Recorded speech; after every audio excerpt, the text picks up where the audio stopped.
je concerte et puis voilà comment je vais faire. Auquel cas, la concertation, c'est pas... On l'a déjà vu sur d'autres dossiers, par exemple la loi du travail, on a beaucoup concerté, mais visiblement le président avait déjà sa petite idée. Son idéal, sa Faucillon. Oui, et puis il y a une inquiétude légitime des maires sur la compensation, parce que rappelons tout de même que Emmanuel Macron est le premier des présidents à ne pas compenser au centime près la taxe professionnelle sur laquelle il s'était pourtant engagé. Donc forcément, il y a du doute chez les maires sur les engagements pris par Emmanuel Macron. Mais les maires, ils ne sont pas inquiets pour leur petit pouvoir, c'est absolument pas la question.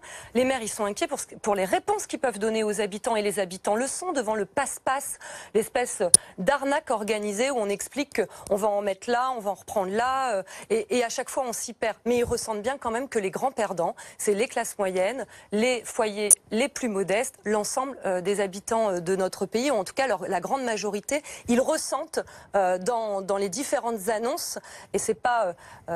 l'espèce de meeting de campagne électorale auquel on a assisté cet après-midi, à mon avis, qui est de mesure à les rassurer, en tout cas qui ne me rassure pas.